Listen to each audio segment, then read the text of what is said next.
Only our brother Martin Luther King exhausted a means of nonviolence with his life being taken by some racists. What is being done to us is what we hate, and what happened to Martin Luther King is what we hate. You darn right we respect nonviolence. But to sit and watch ourselves be slaughtered like our brother, we must defend ourselves, as Malcolm X said, by any means necessary. At this point, I question the whole purpose of the Black Panther Party.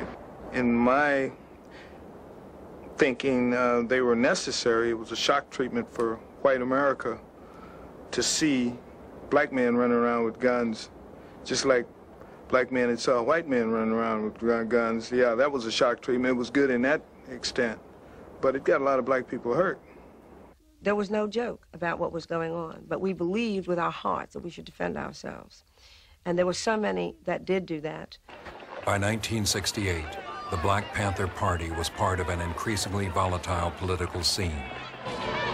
That summer, the National Democratic Convention in Chicago was disrupted by violent clashes between demonstrators and police. I've never seen anything as horrible in my whole life. Look at Dr. Keller.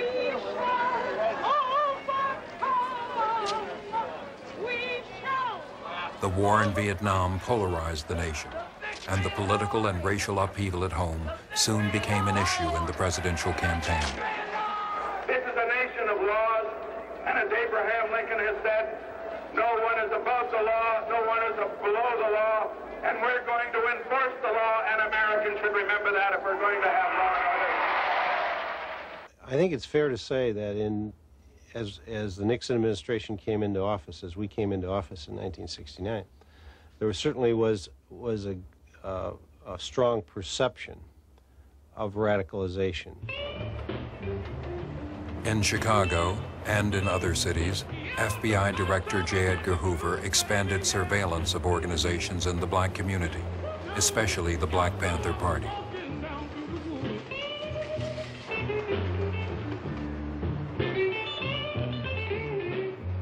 Directives issued by FBI headquarters a few weeks after the elections called for, quote, imaginative and hard-hitting counterintelligence measures aimed at crippling the Black Panther Party, unquote. On Chicago's west side, the Panthers had just opened their first office in Illinois. Well, the thing that I really loved about the Black Panthers is that they refused to be ignored. It was very easy to ignore black people back then because everybody figured, well, it's just a lot of talk, and they're not going to do anything. They'll just go on and on and on, moaning and groaning about how terrible everything is, and they, of course, at the best, they just might get involved in some acts of nonviolence. But that's about it. And they just kind of, you know, business as usual. You couldn't have business as usual with the Black Panthers. The Black Panthers were definitely going to be heard. So we always say in the Black Panther Party that they can do anything they want to us. We might not be back. I might be in jail. I might be anywhere. But when I leave, you can remember I said with the last words on my lips that I am a revolutionary. And you're going to have to keep on saying that. You're going to have to say that I am a proletarian. I am the people. I'm not the pig. You've got to make a distinction. And the people are going to have to attack the pigs. The people are going to have to stand up against the pigs. That's what the Panthers are doing here. That's what the Panthers are doing all over the world. Fred Hampton, a former NAACP youth organizer, became at age 20 chairman of the Illinois chapter of the Black Panther Party. The Panthers program drew mixed reactions in Chicago's black community. Many black people initially was very, very afraid of the Black Panther Party. I understood where they were trying to go politically and felt that they had to change things. And when I talk about fear, I was afraid they weren't going to do it right. And I was always trying to cool them out and say, that's not the right way to go. They were too direct. You could tell that this was a movement that was very meaningful to them. And none of them was suicidal, so it wasn't like they were out there trying to figure out a way to get killed. But they did honestly and truly believe in power to the people. I mean, that was their slogan. Here you found some brothers and sisters saying, first, you know, look, the United States Constitution guarantees us the right to bear arms and to protect ourselves. And we understand that we need protection in the black community. And it's our responsibility to protect black women and black children, not the police, because the police is not here to serve and protect us, only to continue to enslave us. It is our responsibility to see to it that our people have a decent place to live, decent food to eat, and quality health care, not the system. So that frightened a lot of people. I mean, they didn't think that it could happen. They didn't think that it was right. People learn by example. I don't think anybody has an argument with that. I think that when Huey P. Newton said that people learn basically by observation and participation, I think that everybody caught on to that. So what we're saying very simply is that if they learn by observation and participation, that we need to do more acting than we need to do writing. And I think the Black Panther Party is doing that.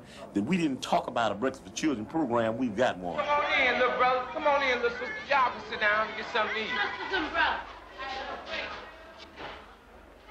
Y'all take off y'all's coat. We need some more cups out here. Sit down, man. Everybody gonna eat. Y'all can eat as much as y'all want to. The new Breakfast for Children program soon attracted the attention of the FBI. Claiming the program served to indoctrinate children, the Bureau directed field offices to, quote, formulate specific counterintelligence techniques to disrupt this nefarious activity, unquote. The FBI stepped up its efforts to recruit blacks to infiltrate the Black Panther Party. My recruitment by the FBI was very efficient, very simple, really. I'd stolen a car and went joyriding over the state limit, and they had a potential case against me, and I was looking for an opportunity to work it off. And a couple of months later, that opportunity came when FBI agent Roy Mitchell asked me to go down to the local office of the Black Panther Party and try to gain membership. I think everyone that was in the Black Panther Party kind of understood it was a given that we would have wiretaps, that we would be followed, that we would be harassed, we'd be locked up, that we would even be beaten by the police. In the winter of 1969, law enforcement agencies launched efforts to undermine an attempted coalition between the Black Panther Party and the Blackstone Rangers, a Chicago gang. The Panthers were pursuing an ideology that said we need to take these young minds, this young energy, and turn it into part of our movement in terms of black liberation and the rest of it. And I saw a very purposeful, intentional effort on the part of the police department to keep that head from hooking up to that body. It was like, you know, do not let this thing become a part of what could ultimately be a political movement, because that's exactly what it was. FBI agents wrote an anonymous letter to Jeff Fort, the leader of the Blackstone Rangers, warning Fort that the Panthers have, quote, a hit out for you, unquote. The Bureau knew that the information was false, but believed that Fort might take retaliatory action against the Panthers. Meanwhile, city officials announced a crackdown on gangs. Would you say that street gangs can do no good? Is that what you would say? No, I wouldn't say that. I think that the energy of youth properly directed could be a tremendous betterment, could lead to a tremendous betterment of our city and to individuals' progress themselves. I'm complaining about the misdirection. I'm complaining about the fact that 620 out of 693 shooting victims are black themselves. And I think that's a tragedy. That is where black genocide is occurring here. The Chicago police expanded their anti-gang campaign to include the Black Panther Party. In late May, Fred Hampton was sent to prison. He had been convicted on a charge of stealing $71 worth of ice cream bars. We tried to develop negative information to discredit him, just like we did everybody else. We, meaning the FBI, I tried to come up with signs of him doing drugs or something, and never could. He was clean. He was dedicated. I've had private conversations with him. We got along pretty well. While Fred Hampton was in prison, a police raid on the Panther office turned into a shootout. 5 policemen and 3 Panthers were wounded. They did it. After they got the brothers down, they went back up there and the fire started. Nobody was up there except the police when the fire started. Right. Frank, you want to come? Get a picture of that dude. Yeah, check that door out, man. Magnum drive shotgun. They shot up the door at the office there. arrested some Panthers. And just to show you the nature of the raiding officers there, they burned boxes of cereal that we had on the 3rd floor. When they deliberately set fire to that. They didn't set fire to the 2nd floor. They set fire to the 3rd floor with all the, that was kind of indicative of what they were thinking and how they were moving. The idea on the part of the police was to psych the community out. They called me up the next day. I says, is the office open? Well, no, the police boarded the place up. I say, open it back up. You got the lease to the place. What? I says, open it up. Take all that boarding down, paint that place. And the Black Panther Party members start working for a couple of days. The next thing you know, the community start bringing wood, paint, and everything, and open that Black Panther Party office right back up. And, of course, this was an attempt to terrorize us out of existence. At the same time, if we would close down, it would leave the black community saying, well, they stopped them. In a report made public in the summer of 1969, FBI Director Hoover declared the Black Panther Party the #1 threat to the internal security of the United States. I think, frankly, that he overstated the concern, the real concern that the Black Panthers were to the country. I think it was legitimate for him to state that they were a violent and unlawful element. But referring to them as the most dangerous or most important, and I don't remember exactly the words he used, the greatest threat to the United States at that time, I think was an overstatement. The police community is sort of a built-in reward and punishment system of its own, and you get a lot of rewards when you go after who the boss says is the bad guy and you get him. And I think what J. Edgar Hoover was able to do was to give police officers the impression that it was okay, it was open season. You didn't have to worry about the law. You didn't have to worry about the difference in the executive branch of government and the judicial branch of government. I think what he in effect said is it's our ball game, guys.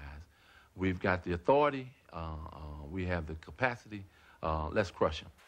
Panther leader Fred Hampton was still in prison, but efforts were underway to appeal his conviction.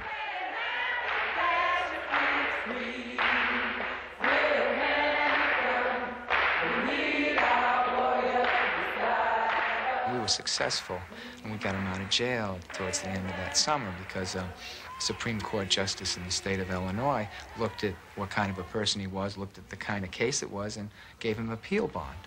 That's the first time I saw Fred Hampton, and I was in a young white student in a predominantly black church, full to the rafters, welcoming Fred Hampton back. Okay, you can put your hands down now. We say all power to all people. We say white power to white people. Brown power to brown people. Yellow power to yellow people. Black power to black people. X power. We go out, we drive along to some schoolyard or something, and there are like 200, 300 people waiting there for Fred to show up. And the phenomenal part was that, I mean, these are all people from the streets, I mean, who are not going to get up and go to work or anything else, and never had no discipline and never would. But there they were. And it was 6:30 in the morning, freezing Chicago weather. And Fred would have them out there doing push-ups and jumping jacks and getting themselves energized for the day's work, which included making the breakfast, which included selling papers, which included working in the medical clinic, which included a bunch of stuff. It was a very day-to-day kind of a thing, the Black Panther Party. And you'd have Fred out there rallying them, and he'd say, all right, power to the people. Everybody say, power to the people. He'd say, now, I'm not going to die on no airplane. They'd say, no. He said, I'm not going to die slipping on no ice. They say, no. He said, I'm going to die for the people because I'm going to live for the people. They say, right on. He said, I'm going to live for the people because I love the people. They say, right on. He'd say, I love the people. Why? And they say, because we're high on the people, because we're high on the people. And that was Fred Hampton. When you saw this was 21 years old. It was unbelievable.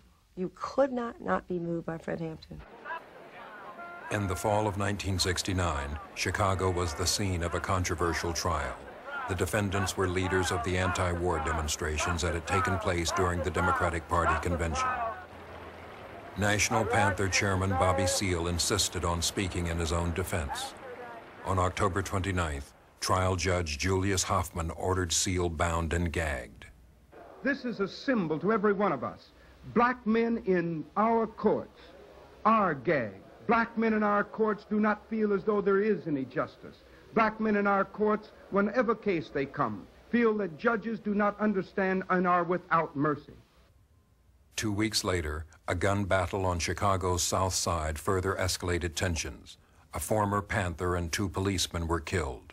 The deaths provoked a response from informant William O'Neill's FBI contact. Mitchell became more specific during that time. He wanted to know the locations of weapons caches. He wanted to know if we had explosives. He needed to know who was staying at what locations, who spent the night where. His information didn't change so much as he requested more detail. And I knew why. The shootout on the South Side had pretty much laid the foundation within the party, within the Black Panthers. We knew that the police would react some type of way. Expecting police action, the Black Panthers had fortified their office. FBI informant O'Neill was now head of Panther security in Chicago. We're very confident that nobody's coming in the front door. Nobody. No gas. Nobody getting on the roof, Jim. I want you to know that. Nobody getting on the roof. We believe in, what is it, fire, cover, and fire? Yes, we do defend our offices and we do defend our homes. This is a constitutional right. Everybody has. There's nothing funny about that. The only reason they get mad at the Black Panther Party when they do it is for the simple reason that we're political. And they don't want to admit this. There are a lot of young organizations around, but we're a political organization. We're an organization that understands that politics is nothing but war without bloodshed, and war is nothing but politics with bloodshed. On November 19th, FBI agent Roy Mitchell drew a floor plan of Hampton's apartment based on information supplied by informant O'Neill. On December 4th, at 4:45 in the morning, 14 policemen, 9 white and 5 black, raided the apartment. Deborah Johnson, 8 months pregnant, was asleep in the back bedroom next to Fred Hampton. The first thing I remember after Fred and I had went to sleep was being awakened by somebody shaking Fred while we were laying in bed, saying, "Chairman, Chairman, wake up, the pigs are vamping, the pigs are vamping." This person that was in the room with me kept shouting out, "We have a pregnant sister in here, stop shooting." Eventually the shooting stopped and they said we could come out. I remember crossing over Fred and telling myself over and over, be real careful, don't stumble, they'll try to shoot you. Just be real calm, watch how you walk. Keep your hands up, don't reach for anything, don't even try to close your robe. When I was in the kitchen, I heard a voice, an unfamiliar voice, say, "He's barely alive or he'll barely make it." Then the shooting started back again. Then I heard the same unfamiliar voice say, "He's good and dead now." And I knew in my mind I assumed they were talking about Fred. And I knew when I left out of there, I couldn't look towards the room.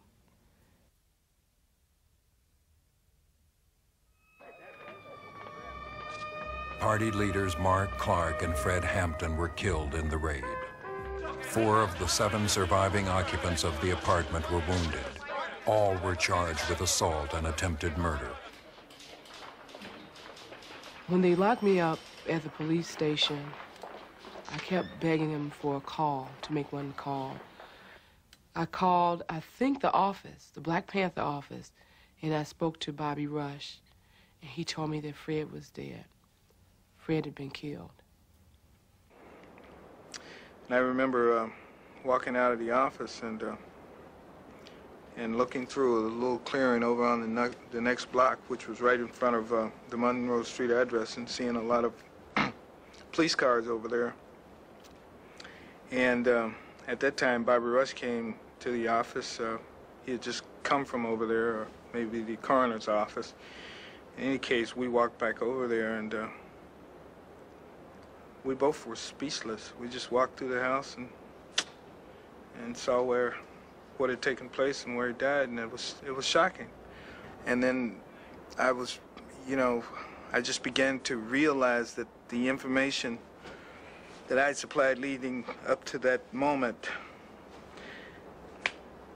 had facilitated that raid. I knew that indirectly I had contributed, and I felt it, and I felt bad about it. And then I got mad. I had, and then I had to conceal those feelings, which made it worse. I couldn't say anything. I just had to continue to play the role. FBI headquarters authorized payment of a $300 bonus to informant William O'Neill for, quote, uniquely valuable services which he rendered over the past several months, unquote. They came in our community just like a thief in the night, and they just snatched Fred's life just like that, and it's just like, why? This brother, they have done nothing to none of you all. The only thing that this brother has done was to instill a sense of pride and dignity and self-determination in his people. State's Attorney Edward Hanrahan gave an official account of the raid to the press. As soon as Sergeant Daniel Groth and officers James Davis, who were leading our men, announced their office, occupants of the apartment attacked them with shotgun fire. The officers immediately took cover. The occupants continued firing at our policemen from several rooms within the apartment. Thereafter, 3 times, Sergeant Groth ordered all his men to cease firing and told the occupants to come out with their hands up. Each time, one of the occupants replied, "Shoot it out," and continued firing at the police officers. The press at the beginning had taken Hanrahan's line. This was a shootout. 200 shots were fired. The Panthers fired half of them. Nobody was really challenging that except a young Sun-Times reporter by the name of Brian Boyer, who went down there and he saw the evidence, and it didn't take a genius to look at what was there and see that all the bullets were going in one direction, and all those bullet holes were pointing towards Fred Hampton's bedroom and the middle bedroom where Verlina and Doc Satchel and everyone was. Conflicting descriptions of the raid made headlines in the Chicago papers. The account that we made public yesterday gives a detailed explanation of what happened in that apartment. I stand wholeheartedly behind it as absolutely accurate. There is one inconsistency in, well, for example... I do not intend to quibble about that account. Do you intend to get at the truth? The account that we gave of the events is the truth. State's Attorney Hanrahan supported his account with photographs intended to prove the Panthers had fired at the police. We went, took those pictures, and saw they weren't what they appeared to be. The back door, the circles around the bullet holes, they turned out to be nail heads. We went and we saw that they were nail heads because we had possession of the apartment. As far as the door that the Panthers were really supposedly firing into, that turned out to be the bedroom door, and it was the door that the police had made into Swiss cheese with their machine gun bullets. The controversy grew. This blatant act of legitimatized murder strips all credibility from law enforcement. In the context of other acts against militant blacks in recent months, it suggests an official policy of systematic repression. The Black Panthers preach every day, hate, kill Whitey, kill the police, kill the pigs, hate, hate, hate. That's all you hear from them. Did they expect those police officers to walk into that apartment with pea shooters? You've seen the guns that were there. What were they there for? Members of the Black Panther Party were taking people from the community through the apartment so they can actually see what was going on. People were able to go through the house, and they were lined up all around the block in the cold in the wintertime to see what actually happened. Don't touch nothing, don't move nothing, cause we want to keep everything just the way it is. Don't touch no walls. This here is the room where the first brother Mark Clark was murdered at. Even if they want to take somebody to jail, It would be a simple matter of just shooting some tear gas in here to draw everybody out. Right on. This is where our chairman had his brains blown out, and he lay in his bed, sleeping at 4:30 in the morning. I think that the police waited till the 17th of December to actually seal that apartment. So it was open for almost 2 weeks. And we spent a better part of those 2 weeks getting that evidence out of there. And so we would be talking to people when they went through, and so while we were working, there'd be people walking through constantly. And I'll never forget, I don't know what day it was or what, but I just remember some older black woman coming through there, shaking her head and going, "It's nothing but a northern lynching." The people who had just come purely out of curiosity were saying, this is atrocious. This, even law and order people were saying, this is unlawful and it's disorderly. And it's obviously not part of what I want to condone in terms of my law enforcement or my taxes to be protected. This is not the police function here.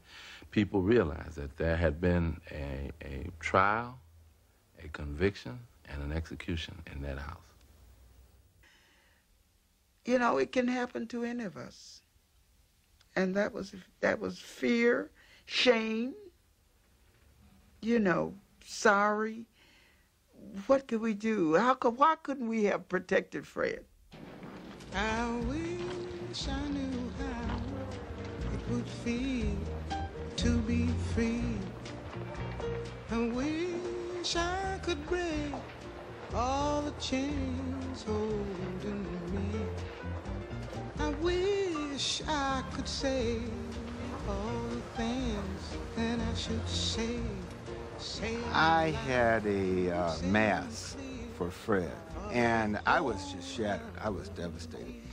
And in the midst of this mass, I was trying to explain to our children, as we had all the school children there, all 1,300, and I was trying to explain to them the importance of Fred. And I wasn't getting through, and at least I felt like I wasn't getting through. And in the midst of my explanation, I just burst into tears. And the next thing I knew, here was one of our 8th grade boys. He jumped up and he said, "I am Fred Hampton." And then a girl in 6th grade, she jumps up, "I am Fred Hampton." Another kid in 1st grade, "I'm Fred Hampton." And before you knew it, the whole church, kids were all shouting, "I am Fred Hampton." And wow, I just felt so wonderful. I felt like, gee whiz, this death was not in vain at all, because these kids are saying that they are willing to get up here and speak out for liberation, for first-class citizenship. In the weeks that followed, public pressure led to a series of investigations.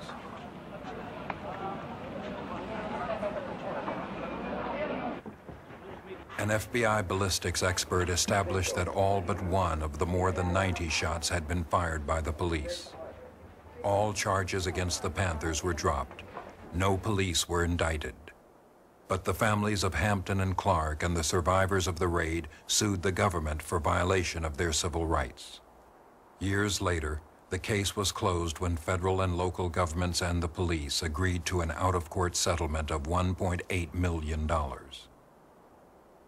The scope of the FBI counterintelligence program, COINTELPRO, began to emerge in 1971 after political activists broke into an FBI office in Media, Pennsylvania.